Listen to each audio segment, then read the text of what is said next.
Perkenalkan, nama saya Nurholis. Saya di sini akan menjawab pertanyaan-pertanyaan dari matkul bank dan lembaga keuangan untuk memenuhi tugas UTS. Mengapa sebuah negara perlu memerlukan lembaga keuangan? Karena lembaga keuangan dapat meningkatkan stabilitas keuangan. Lembaga keuangan seperti bank sentral dapat membantu memastikan stabilitas keuangan di negara tersebut dengan mengatur pasokan uang suku. Hal ini dapat membantu mencegah inflasi dan deflasi yang berlebihan serta mengurangi risiko krisis keuangan. Selain itu, lembaga keuangan juga dapat membantu mendorong pertumbuhan ekonomi.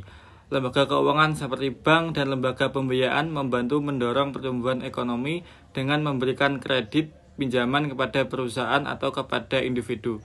Hal ini juga dapat membantu serta menciptakan lapangan kerja baru bagi masyarakat setempat. Menurut Anda, apakah Bank Sentral berdiri sebagai lembaga independen? Jelaskan. Nah, iya. Menurut saya, Bank Sentral berdiri sebagai lembaga independen karena Bank Sentral dijamin dalam Undang-Undang Republik Indonesia nomor 23 tahun 1999 pasal 9 ayat 1 yang berbunyi pihak lain dilarang melakukan bentuk campur tangan terhadap pelaksanaan tugas Bank Indonesia sebagaimana dimaksud dalam pasal 8.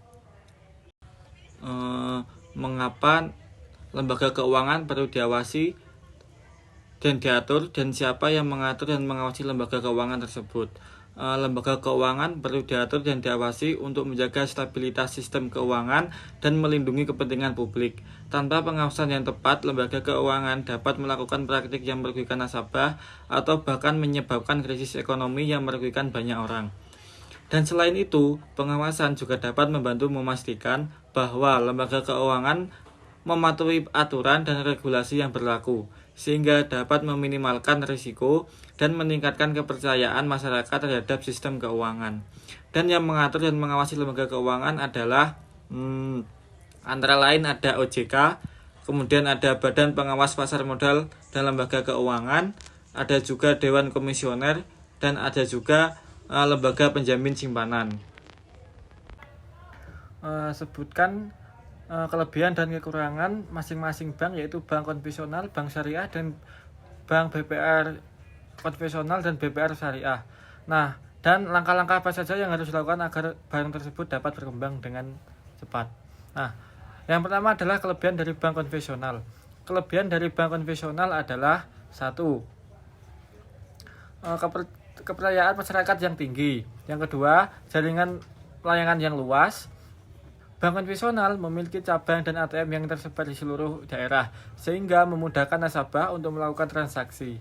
Yang 3, produk dan layanan yang beragam sesuai dengan kebutuhan nasabah, seperti simpanan, pinjaman, kartu kredit, dan investasi.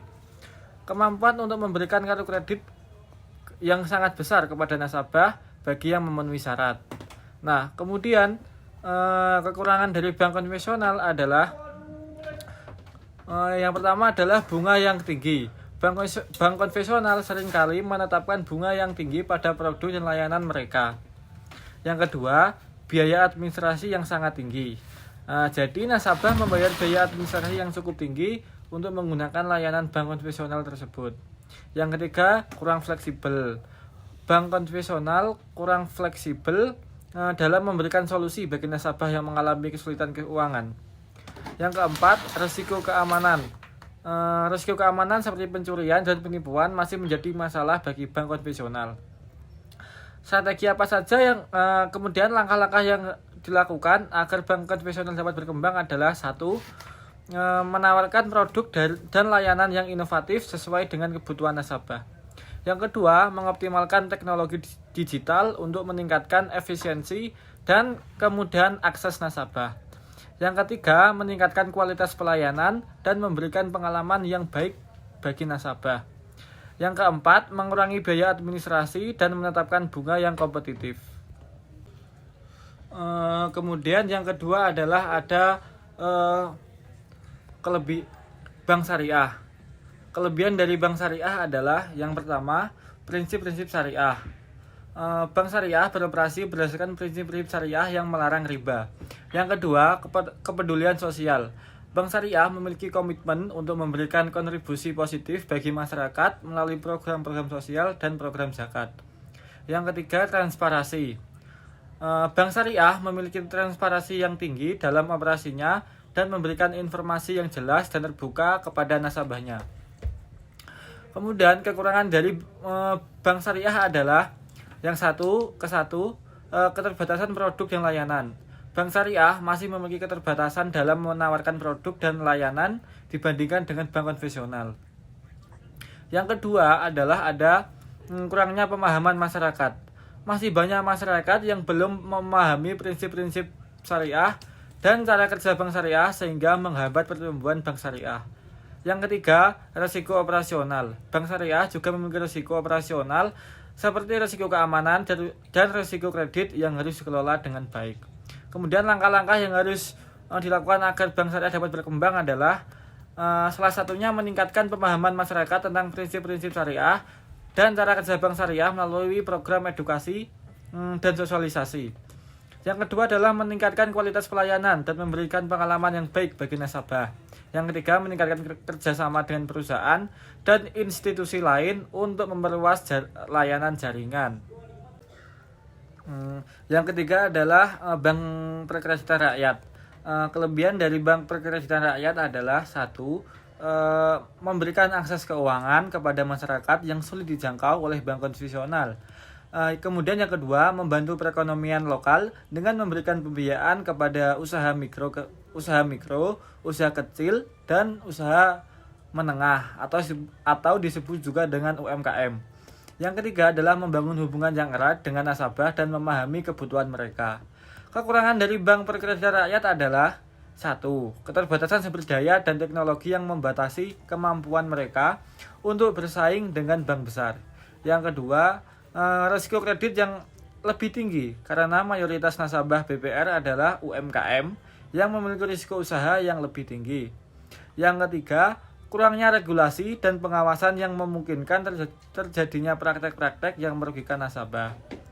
Kemudian langkah-langkah yang dilakukan agar bank perkreditan rakyat dapat berkembang adalah antara lain mengoptimalkan teknologi digital untuk meningkatkan efisiensi dan memudahkan akses nasabah.